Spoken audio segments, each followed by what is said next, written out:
everybody, welcome back to the SDG show. Today we'll have our guest Jenny Fawn introduce you to the Sustainable Development Goal 7, Affordable and Clean Energy. So Ms. Fawn, please briefly introduce us to the SDG Goal 7. Sure. The key to affordable and clean energy is to ensure access to affordable, reliable, sustainable, and modern energy for everybody. This aspect of the SDGs is initiated by the rising demand for cheap energy and climate consequences due to heavy reliance on fossil fuels. The goal contains 5 sub-targets to be achieved by 2030. I think our audience cares more about the Hong Kong situation and are eager to know more about it. Actually, Hong Kong has set goals to facilitate renewables development. According to Hong Kong's Climate Action Plan 2050 launched in 2021, the government aims to increase the shares of renewables in the fuel mix to 7.5% to 10% by 2035 and further add to 15% by 2050. In other words, the government expects Hong Kong will gradually increase its use of renewables and decline the proportion of fossil fuels in the fuel mix. Oh, sounds great.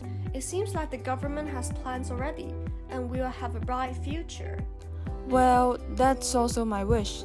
However, Hong Kong seems to fall short of those targets mentioned in the Climate Action Plan.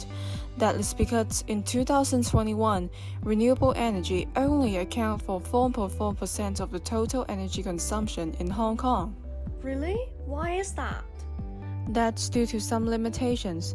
First, large-scale renewable energy generation is unfeasible because Hong Kong's landscape is characterized by limited flatlands and much hilly terrain. In Hong Kong, solar, wind, and biomass are the most common renewables.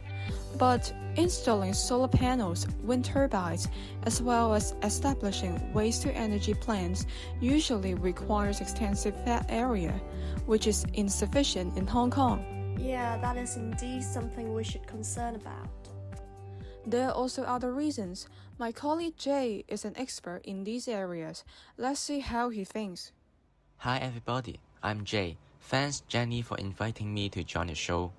The other reason is that the electricity output from wind, sun, and water is hard to predict because it depends on the weather. For example, solar panels can only produce little electricity on cloudy days, so it's hard for Hong Kong to rely on them. They are both two reasons mentioned by Jenny, and I have limited Hong Kong from self-generation of renewable energy. So, experts suggest importing renewable energy from both overseas and the mainland.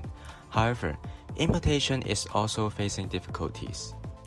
At this moment, Hong Kong has not built any cross-border cooperation dedicated to renewable energy. Right now, Hong Kong has been relying on non-renewable fuels such as nuclear power and natural gas from the mainland and coal from Indonesia.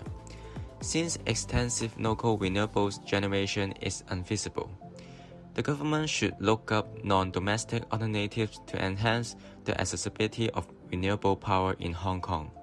About this, no proposal or actual implementation has taken place because the government is still at the exporting stage. To sum up, the development of renewables in Hong Kong is still at initiating stage because securing both local and foreign renewable energy sources face challenges. If Hong Kong wants to achieve the renewables target in the future, the government and multiple sectors are expected to implement more integrative measures to make that happen. So that's all for today's talk show. See you next time. Bye-bye!